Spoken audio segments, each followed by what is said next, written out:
Hello, my name is Anngelle Wood, and this is Crime of the Truest Kind.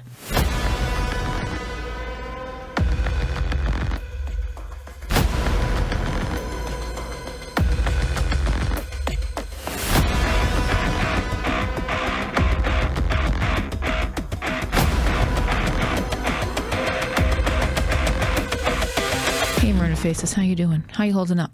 It's cold. Love to Texas. Everyone in Texas needs our good vibes. Sending them to you. I'm a New Englander. I'm a crusty New Englander. And, well, you never get used to cold weather and snow, but you come to know what to expect. Texans have no reason to expect snow, and Texans have no reason whatsoever to be prepared to shovel snow. They don't sell snow shovels in Texas. That's hard to say. Thank you very much for your emails. I've gotten a few new stories to cover. Very good ones. Very, very good ones. So thank you for that. Thank you to supporters Tom B. and Sandy. VIPs you are. Thank you very much. You may buy me a coffee online, crimeofthetruestkind.com. You will see the banner at the top of the page. I will be setting up a Patreon in the coming weeks and or months. And merch, my merch store is coming too. Very exciting. You'll probably hear Otis making noise. He's sitting right behind me. He's a bulldog, if you were wondering. Follow the show Crime of the Truest Kind on Facebook and Instagram, at Truest Kind on Twitter and TikTok. Very briefly, I want to touch on the Cecil Hotel documentary that aired on Netflix last week. I got a lot of action online about this. I feel like the culmination of the 4-part series was expected. I did not think for a moment that Morbid, the black metal guy, murdered Elisa Lam. And this online web sleuthing that comes to light throughout this documentary is an embarrassment. When you cyberbully people and accuse them of doing things with a hunch, you're sitting behind a computer. You're not a detective. Cut the shit. Morbid, by the way, Pablo Vergara, doing very well. You can find him online. He's very actively posting. The Cecil Hotel and the Elisa Lam story is one of hundreds, thousands of crime stories that took on a life of their own. We should always be concerned with the truth. And this one's not really unlike the story of the Station Nightclub fire on February 20th, 2003. Before any investigation was done, before any facts were established, before it was even known who lived and who died, they'd already decided on a culprit. This was before YouTube channels, before Reddit boards, before Facebook groups. Today, I want to share with you the story of the station, and we lay out some unheard truths. I talked to the author of the recent release, Trial by Fire, a devastating tragedy, 100 lives lost, and a 15-year search for truth. Written by journalist and New England native, Scott James.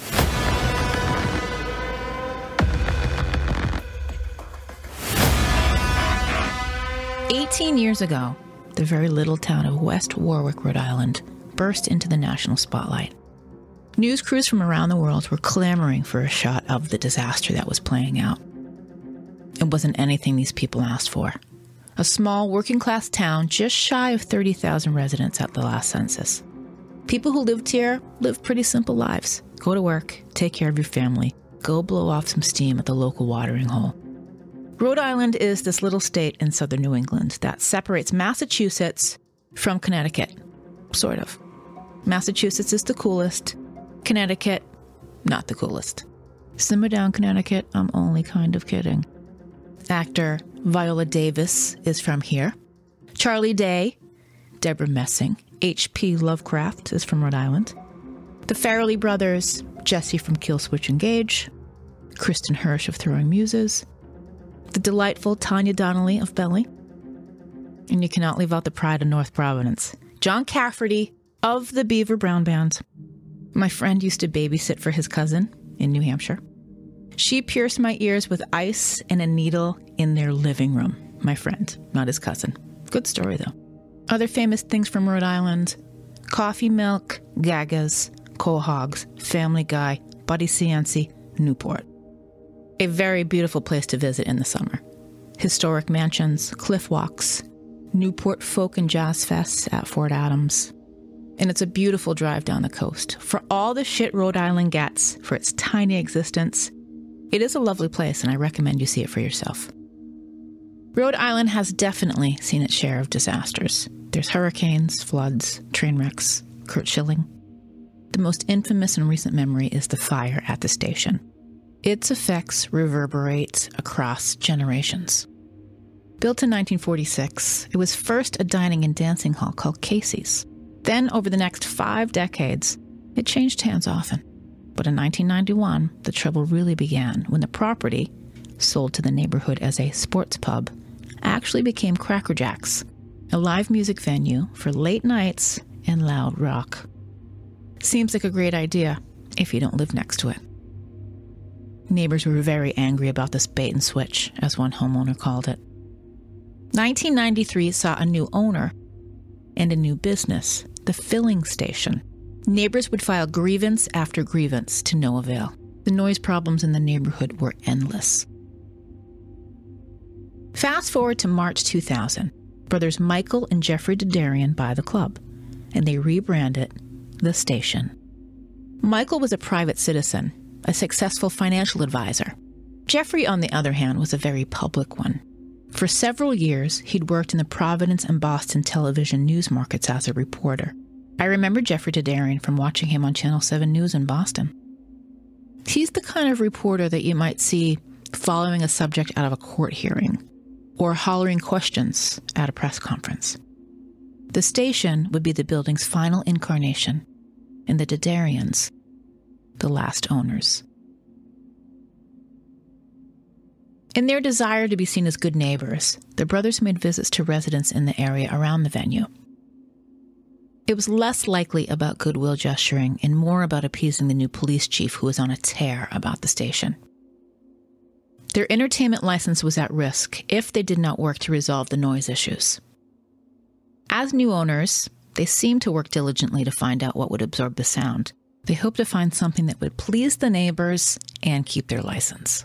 In their research, they decided to buy 25 foam blocks from someone experienced in the field, so they believed. Funny enough, the salesperson was a neighbor of the venue. So the new owners purchased 25 foam blocks to dampen the sound. They buy them from a neighbor of the venue who happens to sell them for a living. Foam blocks that are pretty common in the sound world. You see them in recording studios and radio stations and music venues. This soundproofing plays a major role in this story. On the night of February 20th, 2003, a night that will live in infamy, the 80s rock hacks Great White were on the bill to headline at the station. I guess I'll tread softly on that one because I always had a lot of anger toward the band, particularly Jack Russell, who was Great White at the time. The room filled up with fans and friends. They were anxious to get out of the house and have some fun. It was late February in New England, cold as shit, and a nor'easter had just blown through and dropped bundles of snow on the ground. It was piled up in familiar mountains in the corners of the parking lot. The band took the stage just after 11 o'clock. As they launched into their opening song, their tour manager lit the gerbs. They were 15-foot sparklers, a way to make the band feel like they were still playing arenas when they were really playing state fairs and dive bars. In a matter of seconds, the flames flew up those foamed walls. This moment is captured on video. A photographer from a local TV station had been getting some B-roll for a story on venue safety. Yes, I said venue safety. As singer Jack Russell notices what is happening, he is heard saying, "Well, that's not good." No, it was very bad. Fans mistook it as part of the show. Others in the venue recognized that it was a problem, and they started to move out of the room to safety. Once the fire alarm activated, it was outright mayhem inside. The building was not equipped with a sprinkler system. They didn't have to have one. Many conspiracies grew from the discrepancies that followed about how many people were really inside. Who's to blame? What happened to the exits? What is the real story? The facts are this: 100 people died in the station fire. 230 others were hurt, some very badly, with scars both obvious and invisible. The real death toll from that night could be innumerable, because there was a ripple effect that lasted for years. Here we are, 18 years later, Do we really know what happened? Scott James is a veteran journalist and best-selling author, and also a New England native. His reporting has appeared in numerous publications, including the New York Times, and he is the recipient of 3 Emmy Awards for his work in television news. Scott's most recent book is Trial by Fire, a devastating tragedy, 100 lives lost, and a 15-year search for truth. He has spent more than a decade investigating what remains the deadliest rock concert in American history. This is our conversation. Let me ask you first, you're a Rhode Islander. Where did you grow up? I grew up in a suburb of Providence, actually in North Attleboro, Massachusetts. As you know, you're from that area. Yeah, everything's very small. It's hard for people in other parts of the country. They hear like, well, you're in different states. It's like, no, actually, I was on the state line. Mm-hmm. So, but my family's in Rhode Island, still there to this day. And in fact, in my career, I was spending a large chunk of my journalism career running a TV newsroom in Providence, Rhode Island. This was years before the fire actually happened. Mm-hmm. And you know Jeffrey Dedarian. You worked together. Well, he was my employee. And actually, it's really interesting how many of the people involved in this tragedy were people who were employees of mine. And this goes back 25 years now, but there's one of the twists in this awful tragedy is it was all captured on videotape because there was a local TV news crew that was in there doing another story. They were shooting what's called generic B-roll. The photographer, a guy named Brian Butler, decided wouldn't it be fun to stick around and maybe videotape the opening songs of Great White? It wasn't even part of the story he was working on. He just thought it'd be fun to have the footage to bring back to the station and show the guys. And so he was rolling when the band took the stage and lit off fireworks that started this inferno that ended up killing 100 people. Well, Brian Butler was a photog who worked for me when I was news director at Channel 6 in Providence. And then probably the person who is the biggest nemesis, or one of the biggest nemesis of Jeffrey Dedarian, the nightclub business owner, is a guy named Tom Bridey, who is the defense attorney for Daniel Beakley, the roadie tour manager who actually shot off the fireworks. And Tom, to this day, will rail and rail and rail against the Dedarian brothers. So, and Tom worked for me. He was a TV news reporter way back when, and he was an employee of mine. So, they say that the world is divided, 6 degrees of separation, but then in Rhode Island, it's only 1.5 degrees. Right. I think that is true. I mean, if you didn't know someone who was there at the fire, you certainly knew someone who knew someone. Right. You're absolutely right. Would you have handled this? I mean, certainly the way this story took off internationally, it was being covered. Probably had a lot to do with that footage, right? That made for some sexy broadcasting, right? Well, I think it was so rare. I mean, look, in 2021, we are used to the idea that everything is captured on video. But back in 2003, the iPhone had not even been invented yet. And so it was extremely rare for real tragedies to be caught on video. And this was captured by a professional journalist. Mm-hmm. That's even more rare. You have to go back to like the Hindenburg or 9/11 to find professional news footage of a tragedy of this magnitude happening right before the camera. If you were in Providence at that time, would you have covered this any differently? I think it's a very good question. I think part of the reason that I was able to get folks to talk to me for the first time and share their stories for the first time for this book is because I was not there. I had long since left and moved to California and was working out here.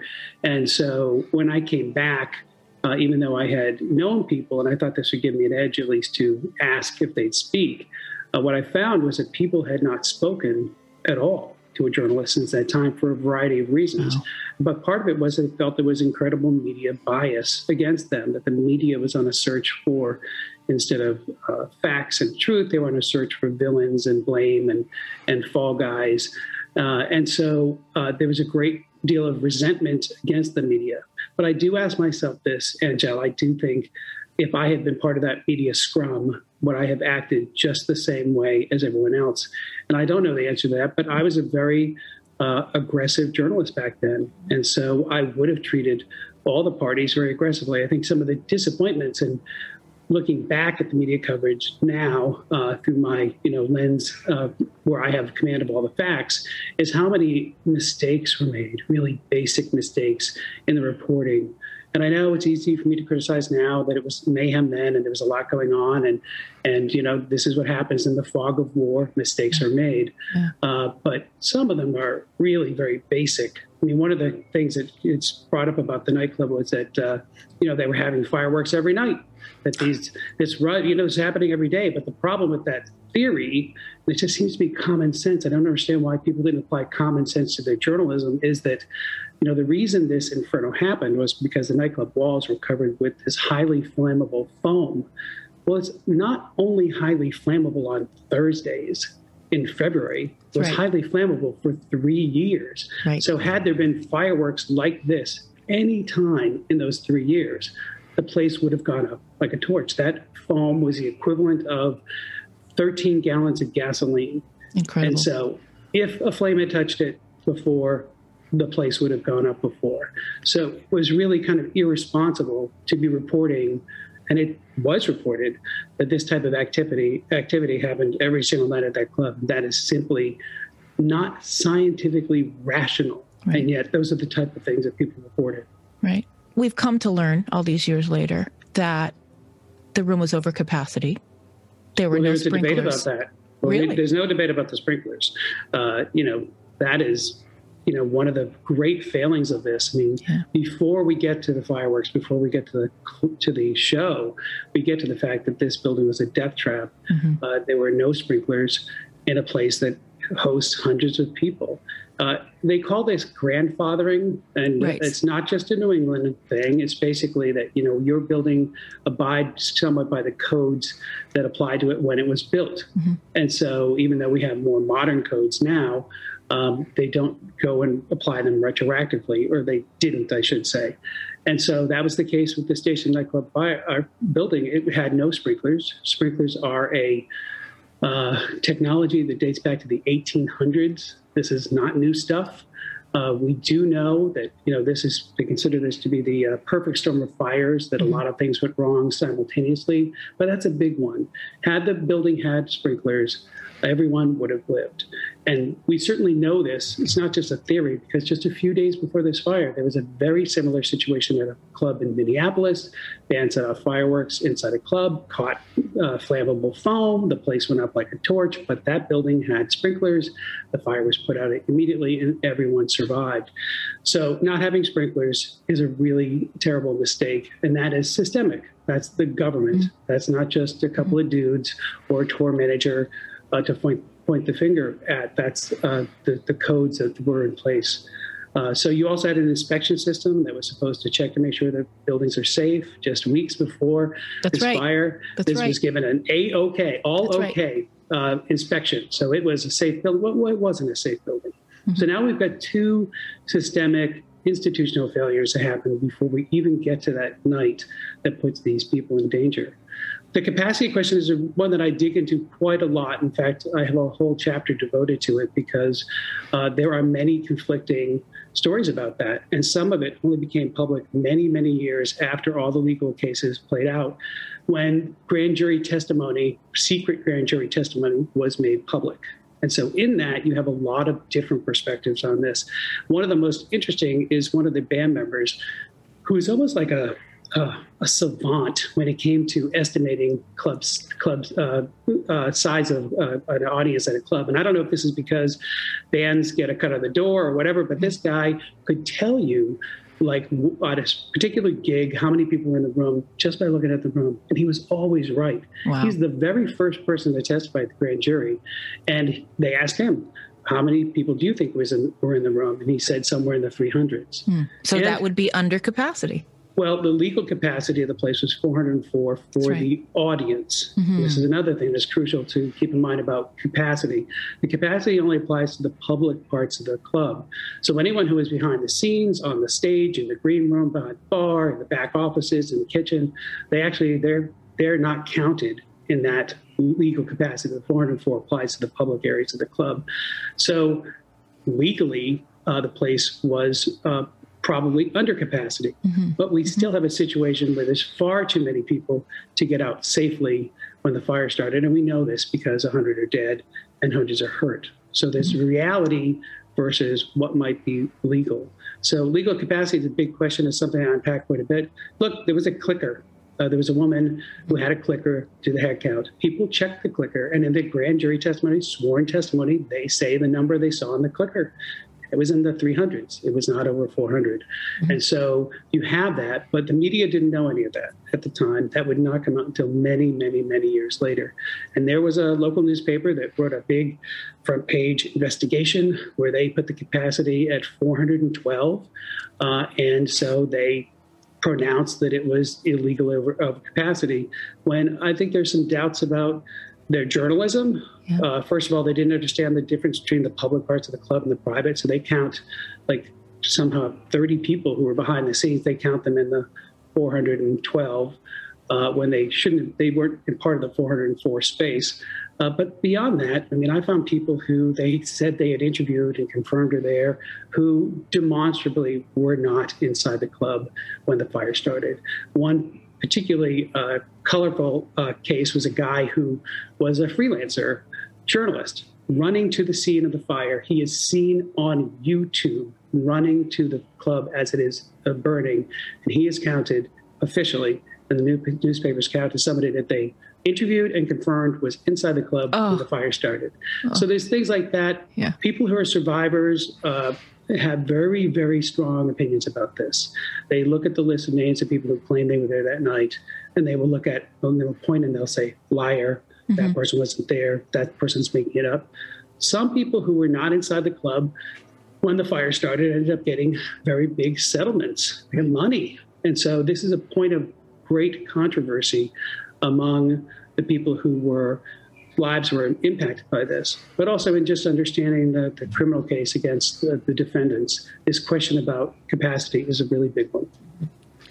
Clear up a couple of things for me, because there's all these years later, there's still I'm still unsure about egress. What was the situation with the exits? Now you wrote in the book about, a bouncer saying you can't come back here because this is the van space. Even though the room was filling up with flames, people couldn't get out the back door. There were other exits, but you hear so much misinformation about, were there other exits? Did people know there were other exits? Were they accessible? Were they locked? Were there chains through them? What do you know about that? Well, it's interesting. Some of this comes out in that secret grand jury testimony that people did not have access to at the time. It wouldn't have access to until many years later. Some of it was reported in the newspaper, and some of it, frankly, didn't fit the storyline that people had been told and has not been reported until this book. So the club had 4 exits. The one that is the infamous one is the stage door. So the stage door is noteworthy for a couple different reasons.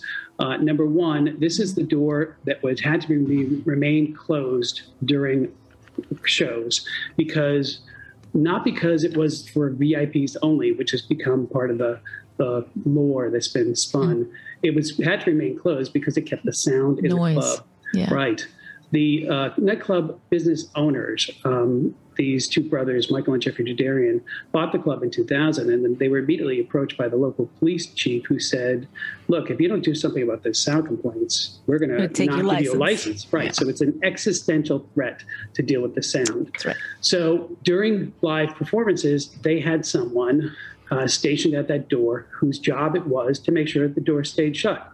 Not this is for VIPs only, but the door had to stay shut. And that door is heavily padded in this foam because it's keeping the sound in the club. So this is the role. This is why the door is shut. And so there are reports that when the fireworks go off and there's those initial flames, that some people made a move towards that door and that they were turned away. It's hard to believe, and there's a very famous photograph, actually, of that moment when you see the person who's assigned to that door and there's flames behind him, and you can just tell from his face he has no idea there are flames behind him. He feels a cigarette in his mouth. And so, so he testifies to the grand jury, and this is where things get complicated. He tells a story that, frankly, a lot of people don't want to hear, which is basically that, he first of all, he wasn't a bouncer. He wasn't even an employee of the club. He was just a customer who was asked before the show if he could stand at that door and make sure it stayed shut, which is what he did. And so, he would see things differently, that basically that was, he wasn't turning people away, that this was only for VIPs. So that story was going to be challenged if it had gone to trial. So, all right, the door is important for a couple of different reasons I mentioned. First of all, that's the door that the band gets out. And other people who I talked to got out that door. But here's what changes, is that's where the fire started, right next to that door.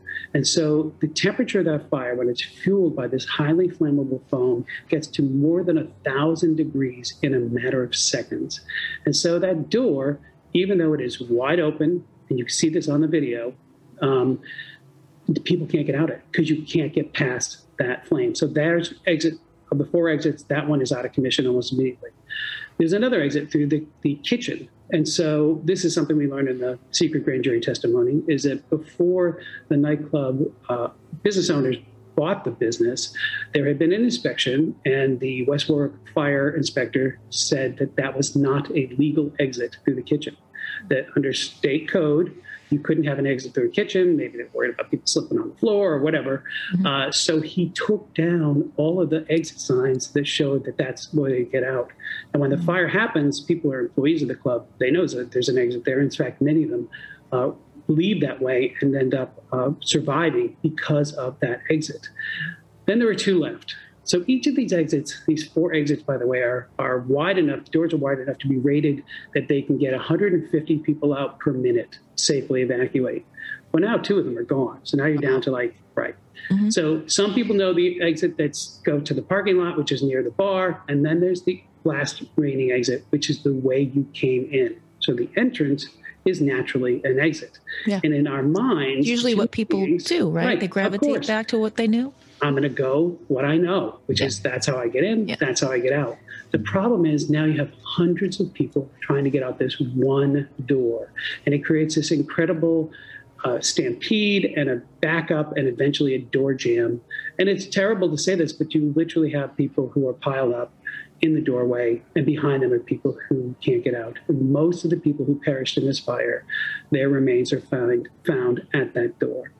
Others are found near their kitchen exit. And frankly, had they known that they could get out that way, you have to wonder if they would have survived. So again, so many things go wrong all simultaneously. The exits are something that goes horribly wrong. But I think when they designed places, even having these many exits, they never could have anticipated that a place was going to be filled with highly flammable foam that would take, this fire moved faster than a quote unquote normal fire because of that foam. It went up like a torch. And it's an accelerator, essentially. Correct. And you had this other complication. Another thing that goes wrong is for the first 30 seconds after the fire starts, most people don't understand the danger. They think the columns of flames going up on either side of the stage are part of the act. And you see this because of that video. People are still partying, they're still dancing, they're still giving the rock and roll sign. Jack Russell and Great White are still playing. And nobody really gets it until the alarm. They hear the alarm. The music stops, you hear the alarm screeching, and then people start to panic. But at that point, you're down to 1 minute to evacuate. That's right. Hundreds of people, and now we know that at least 2 of the exits are really effectively out of commission. And then the other main one quickly becomes jammed. Can we jump to the band? Their manager became the fall guy. One of them, yes. And I'm just going to say it, and I don't apologize for this part. Great White became synonymous with stupidity and idiocy for me as a rock fan. And hey, look, I've seen Great White. I saw Great White open up for Whitesnake on the Great Whitesnake tour. So I know what's happening. Why did they get off so easy? I mean, they lost a band member. That's very serious. But they were responsible. They were told, reportedly, that they could not use pyro. They did. But why did they get off so easy? It's an excellent criminally question. I guess is how I should address right. that. No, you're right. It's an excellent question. And one of the things that people ask me is, why wasn't this person indicted, these other people indicted? And in fact, there's great anger still in the state of Rhode Island to this day that more people were not held criminally responsible for this tragedy. So to back up a little bit, the Attorney General, who was brand new on the job, a guy named Patrick Lynch, only a matter of weeks had been in that job when this horrible thing happens. Just like the governor, by the way. Correct. Wow. Right, and what a difference the governor is seen as really bringing the state together, rallying, and being a problem solver. And the Attorney General history is judged very differently. So he starts off, I mean, think of it from their perspective. They are trying to make sense out of chaos. And I think in all fairness to the Attorney General, any prosecutor or investigator would have been overwhelmed with the tragedy of this magnitude. So he sends his staff out to do some research. And this produces what he refers to in the book, and we'll hear about this for the first time, called the document. The document is important because the document basically is, they look at fire cases from all over the world, big fires, and they ask a few questions. One of them is, who was most likely to be indicted in these cases? Who was most likely to be convicted? And how much time did that person or persons spend in prison? And these are the key questions that they use to guide them into who to pursue, to prosecute. Now, you can look at it two different ways. You can say, well, that's a smart guy, look precedent, what is possible. But you could look at it the other way, which is basically, well, wait a minute, why not just investigate the facts of this case and let the facts guide you as to who you should prosecute and who you should hold accountable? Why do you need to know what anyone else ever did in these? So it becomes one of those situations where, is our legal justice system set up to go after the truth, or do we go after who we think we can get? And those sometimes are two different things. And I think in this case, people often ask, why not this person, why not that person? Well, the short answer is they weren't in the document. The document is like indictment by spreadsheet. If there are enough checks in your boxes, you're going to be indicted. If there aren't, then the odds are not as good for them to get a conviction, so they're not going to go after you. There was some speculation that because Jack Russell was a celebrity, this would be a problem, that people wouldn't convict. The fire inspector, who arguably didn't do his job, there were possibilities. Other people disagree about whether or not he could have been held criminally culpable. But it's not successful to go after people who are our safety officers. We see the debate now about how hard it is to convict a police officer for brutality, even if it's caught on videotape. Well, people don't go and convict firefighters or people who work in fire departments either. So there's that obstacle. So there's a lot of different things. So the what if, why not this person, why not that person, is a complicated answer.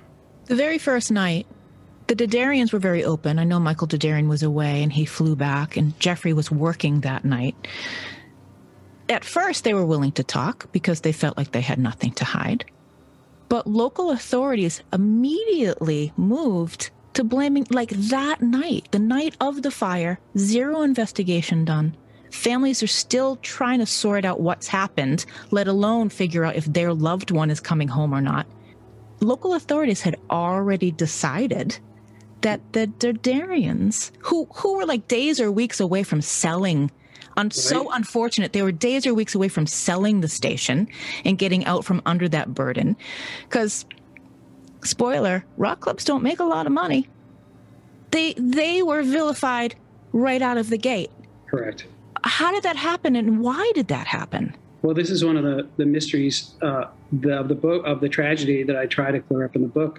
I go back and get an answer to that. So basically, the night of the fire, the local police chief of the town of West Warwick, he tells the Associated Press that the nightclub business owners, Michael and Jeffrey Dedarian, quote, most definitely, end quote, will face criminal charges. Now, this is without doing any investigation. And this statement that he makes has implications. It changes the course of the investigation, and I would argue it changes the outcome of this entire case. So up until that moment, the Darians had been completely cooperating with the authorities. Right. Jeffrey had done 2 long interviews with police and prosecutors. He had written a statement by hand. Michael had been interviewed over the phone by the police. So they were cooperating completely because in their mind, they had nothing to hide. Mm-hmm. We know today about the foam and how that played a role and all these different things. Right. None of that was known then. In fact, in those initial hours when Jeffrey is giving his statement, we don't even know that there are people dead. That doesn't become announced until hours later. And then the number of dead we don't learn till later. So people were genuinely shocked when they heard that somebody had perished. I mean, it was a bad fire. They knew that there was a terrible incident.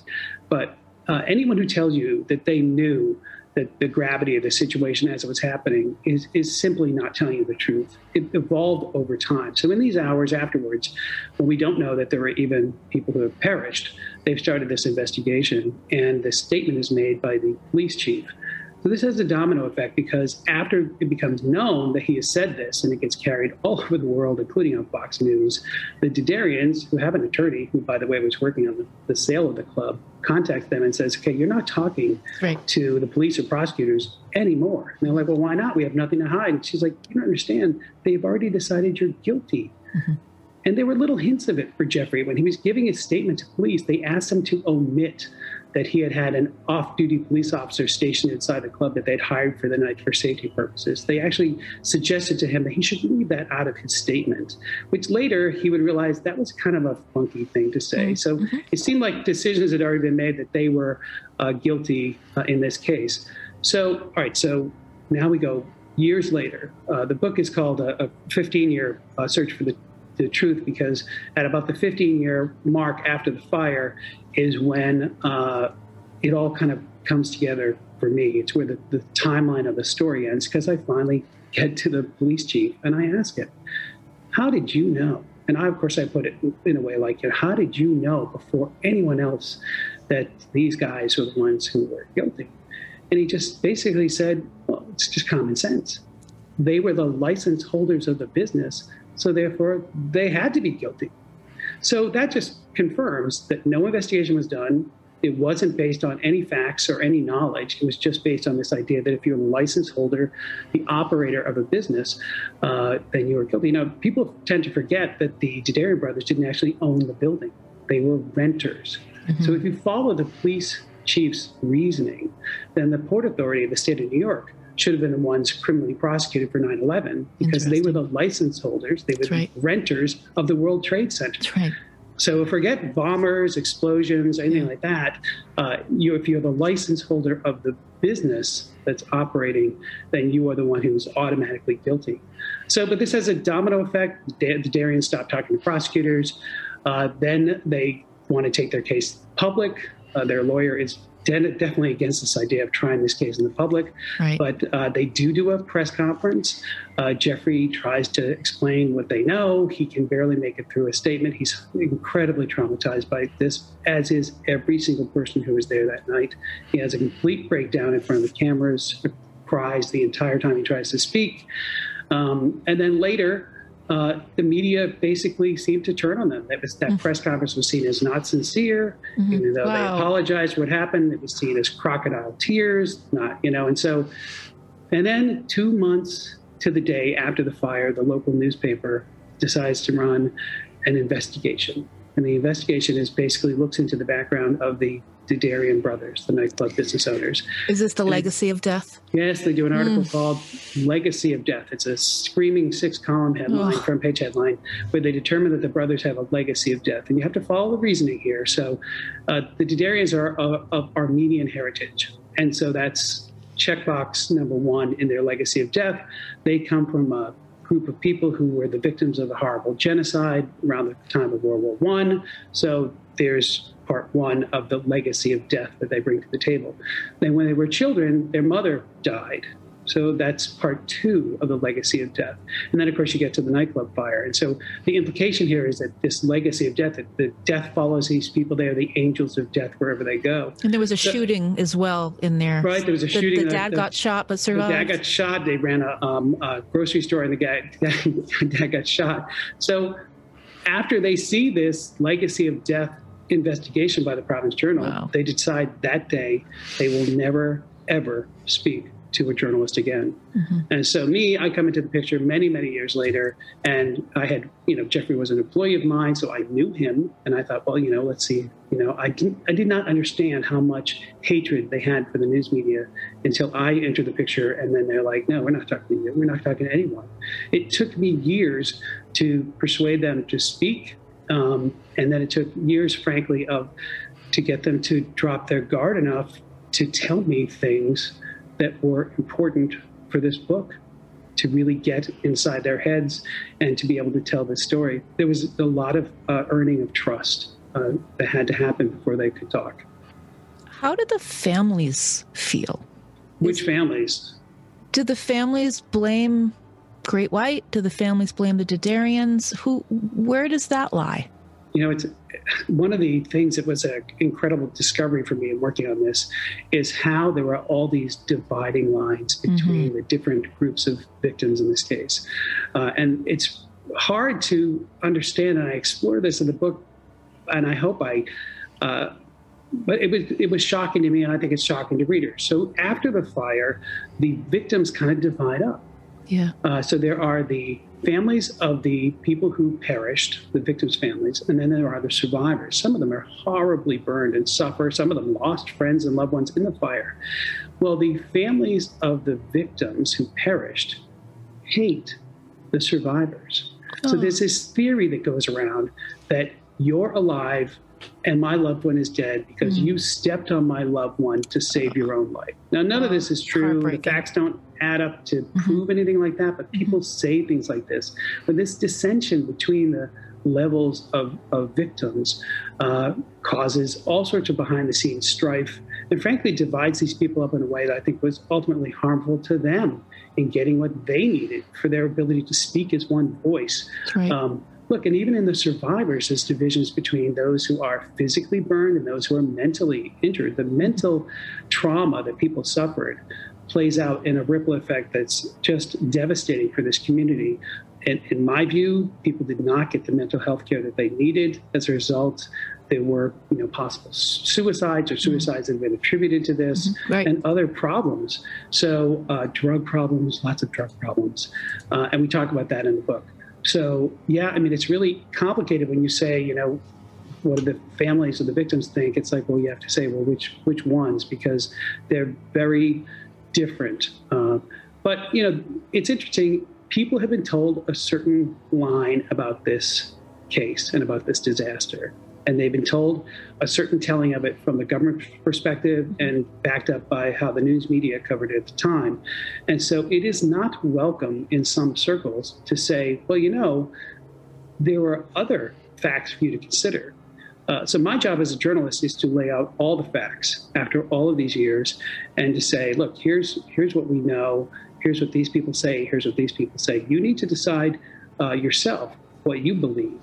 But until now, people didn't have access to all of the different sides of this story. And as a result, I'm not sure that they could come to, an informed conclusion. But I will tell you, some people don't want to hear what the Dedarians have to say.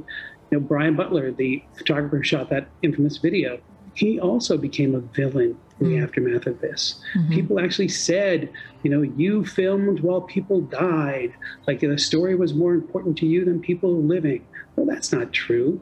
He didn't know, like anyone didn't know, the gravity of the situation. He sees a fire. You see him, the camera's rolling. You see him pushed out with the stampede. He's outside in the parking lot. He goes and takes his wide shot of a building on fire, which is what any news photographer is supposed to do if they're at the scene of breaking news, is get your pictures. Yeah. He doesn't know that it's deadly, and yet all of this is put onto him. He's seen as some sort of villain. He's devastated by this and pretty much unfairly accused of things that he didn't actually do. So yeah, people don't necessarily want to hear from him.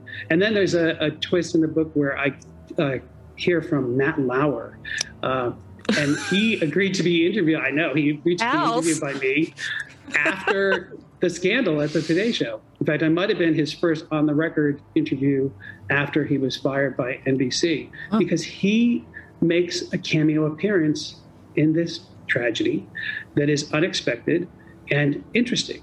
And I thought it was fascinating that of all the things, he called me back and gave me great details, great information about what small role he played in the aftermath of this fire.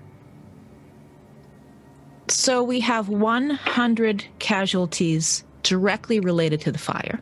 And we do know that there were more later as a result of catastrophic, post-traumatic stress, etc. Yes. The Dedarians were charged with manslaughter, 2 counts each for manslaughter. Do I have that right? Correct. So 200, even though there were 100 deaths, they're charged with 200 counts under 2 different theories of the law for each death.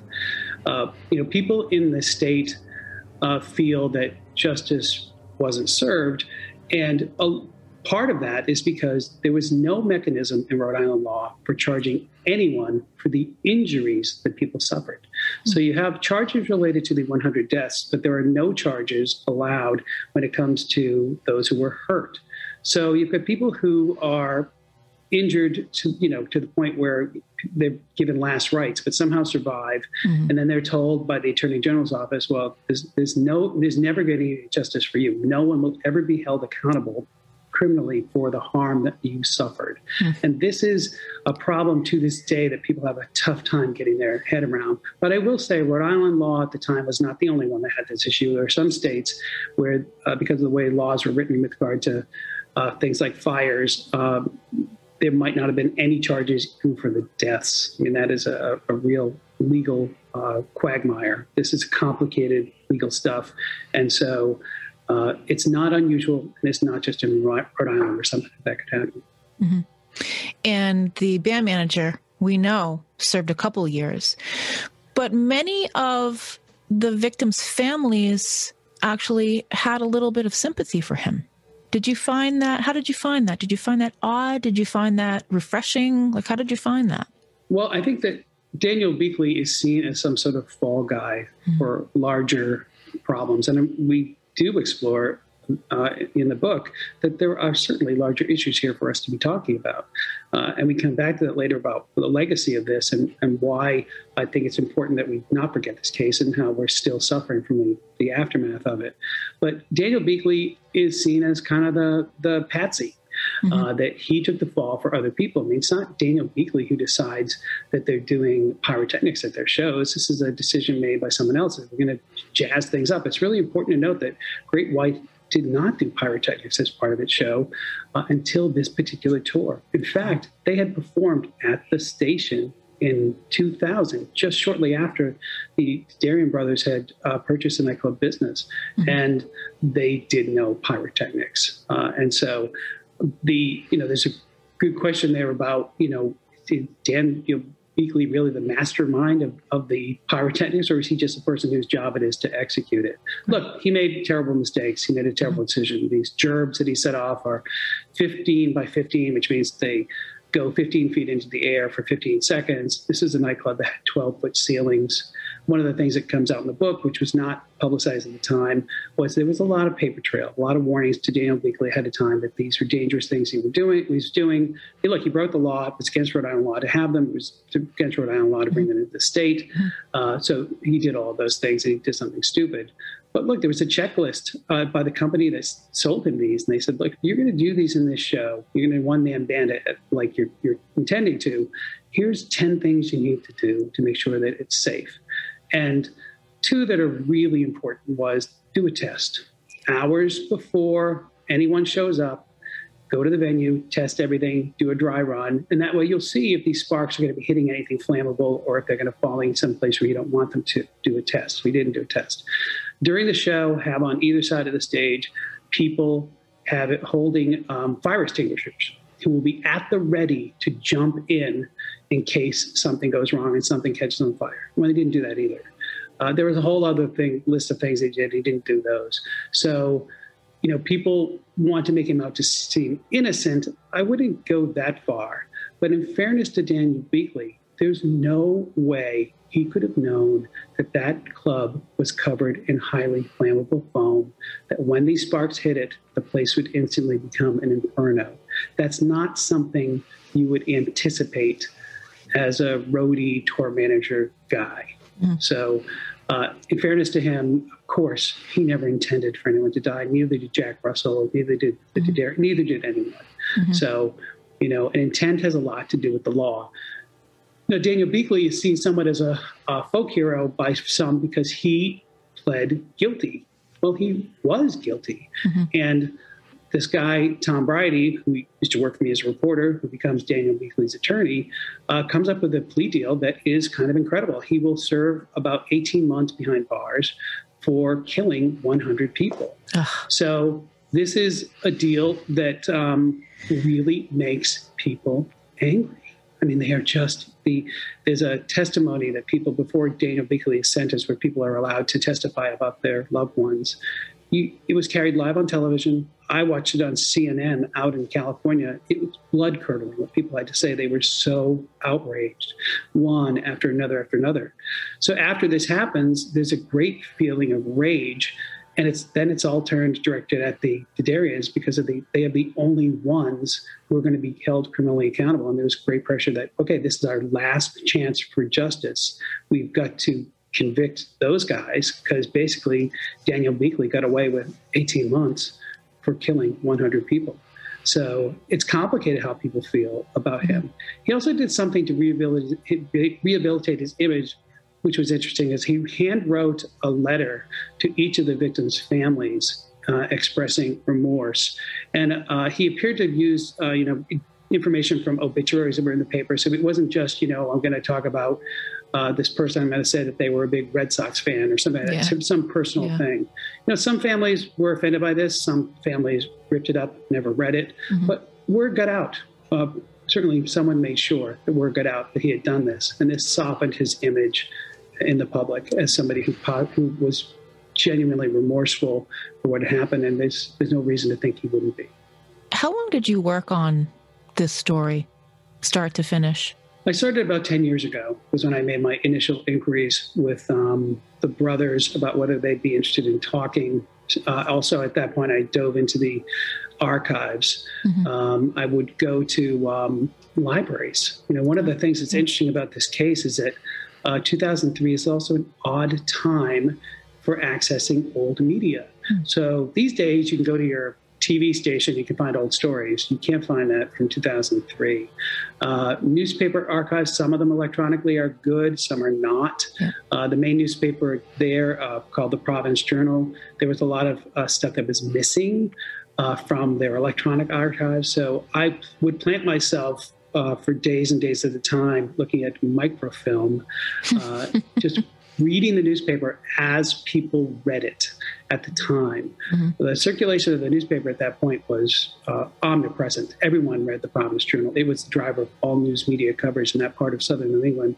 And so it was important to see what it was that people were actually consuming.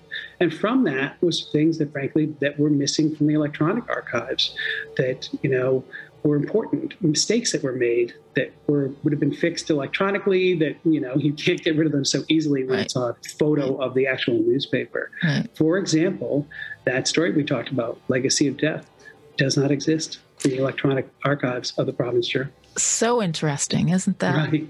Now, I don't know if that's just a quirk of, lousy housekeeping or whatever, but that was frustrating because I heard about this story and I tried to access it remotely, and you couldn't do it. You had to actually see it on the microfilm. Wow. All these years later, there's never going to be a solid answer to this, despite the fact that the common sense angle, as we continue to hear, right? Your experiences with Michael and Jeffrey Dedarian, what was that like? I know it took time for you to get them to speak to you or open up to you, as it were. How do you see that relationship now? And I guess I have so many questions about where are they? How are they doing? Certainly I don't want to make this about the Dedarians because it's certainly not. They're one part of it. I wish I could talk to every single person that was affected by this, and it's just impossible. So I would never want someone to listen to this and say, this is all about the Dedarians, because it's so clearly not. Reading this book and reading the stories about the man who was found alive in the pile of people, and hearing his story about how he somehow just laid down the right way on his side and in the fetal position and caught some air in there, just hoping and praying that somebody was going to move some of the people on top of him. I mean, that, I'll never forget that. I'll never forget how I felt reading these stories, and about Tracy King, the really tall guy who broke the window and was bringing people out. And he died as he lived, just trying to be a nice guy and help people out. Right. You know, these people matter a great deal. And it's... No, I hear what you're saying. Look, when we talk about the story, people want to focus, understandably, when a new book comes out and it's in the news because it has, newsworthy information, people want to focus on the journalism. But as you know from reading the book, that's not how I wrote it. Right. I wrote this as a tragedy seen through the eyes of a handful of people. You are correct. 100 people are dead. Hundreds more are hurt. Ripple effects are felt by thousands. Every person deserves to have their story told. Every victim deserves to be memorialized. But in trying to tell this in a way that is easily accessed by people, you have to make decisions. You have to choose, what we say in writing, you have to pick a lens. And so I pick a handful of people as the representatives of the many. But these are not random people. They're there because they're there before, during, and after this tragedy. But also, these people bear witness to very important parts of this story that are key to understanding what happened. And we can talk a little bit about those, but included in that are the Didarians, and that they had told me their story for the very first time, which certainly gets them in the news. But you're right, they're a couple of the handful of these people that we see this tragedy through, beginning, middle, and end. You know, one of the eyewitnesses is a swimmer named Phil Barr, probably the part of the story that moves people emotionally the most.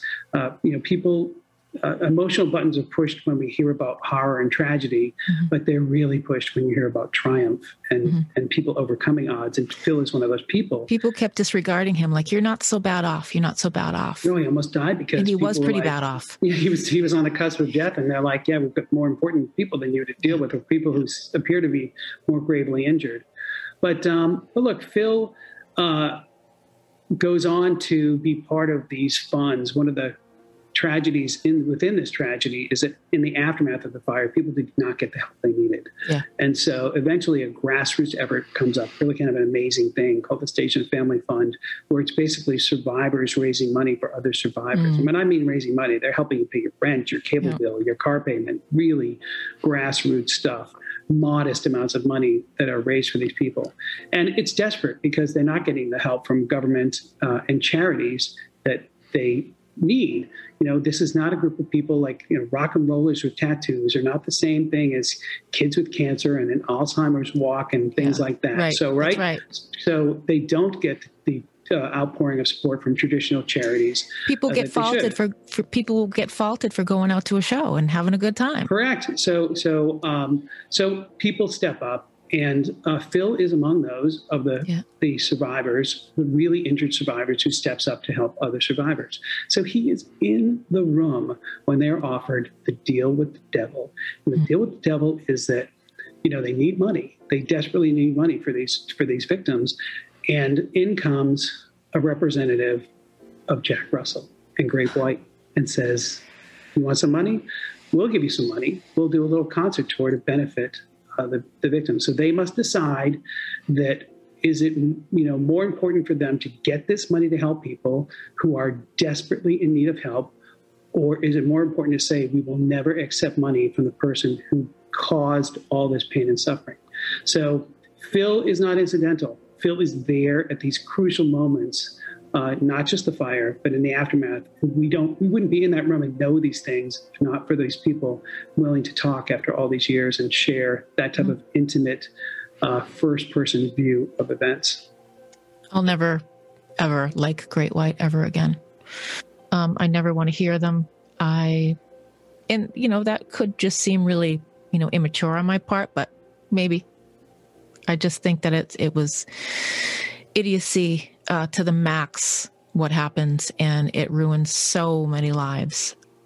Where are Michael and Jeffrey Didarian now? What's interesting about the Didarian brothers is that they never cut and run. Yeah. And this is something that people find hard to believe. They figure that, after these guys were vilified, they were pressured into taking a plea bargain. One of them went to prison. And so people think, well, they're the most hated people in the state, so certainly they would have fled. But they didn't. They stayed right there in their communities, in the homes they were already in. One of the odd things about this story, especially when it comes to the media coverage, was that at the height of the rage, when people were so angry at the Dedarians because of those, the initial rush to judgment, and there was so much grief, and the Dedarians would not grant interviews with the media, the local newspaper, the Province Journal, printed their home addresses in the newspaper. So something that we would call doxing today, which we all know is bad, but frankly, in 2003, people in the journalism profession knew that was a bad thing to do. They did that. But despite that type of attention and vilification, they never left. They stayed and they did their jobs and they recovered their lives. And, in the course of working on this over so many years, when I would go and visit, occasionally we would go out and we would have lunch or something. And I would be on the edge of my seat wondering, okay, is somebody going to come over and throw acid at us sitting here at this diner? And it was never like that. In fact, it was quite the opposite. People sometimes came up to them and gave them a hug and said, you were given a raw deal. So real people in Rhode Island often saw, and there's actually some research to back this up, that the prosecution in this case was politically motivated. And it wasn't necessarily motivated by the facts. At the same time, though, I will say that public opinion research from the time of the scheduled trials also showed that people were going to convict the Dedarians even if they thought they were innocent, even if there was evidence that proved that they were not guilty of what they were accused of, they would still be convicted because this was somebody needed to pay. Somebody needs to pay, and they were the last ones after the Beakley deal to be held legally accountable. But no, they say they have never been threatened in public, anything like that, despite how it's been portrayed in the news media. And it took a very long time for that memorial to be built in West Warwick. It took a really long time. They had to really fight a lot for that, didn't they? Well, they had to stop fighting among themselves first. Part of the conundrum was that, remember you talked about the different factions of the victims. So this is where we see it come to the problem with that comes to fruition. So while you have people trying to create a memorial at the site to remember the victims, you have a group of very angry, outspoken, and popular with the news media faction that hates everybody, that blames the survivors.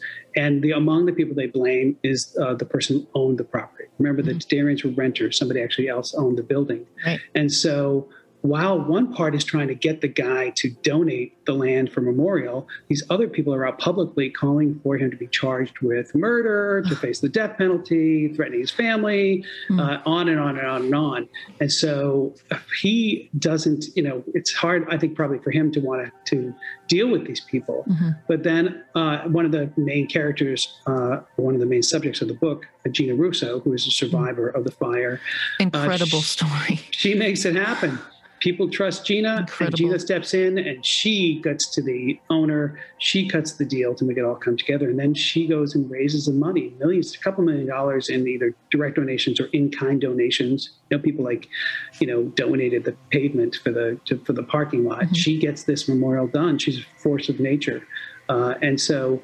But if not for Gina, I don't know that would have happened. Incredible. I could go on and on, but I'm going to let you get back to your life.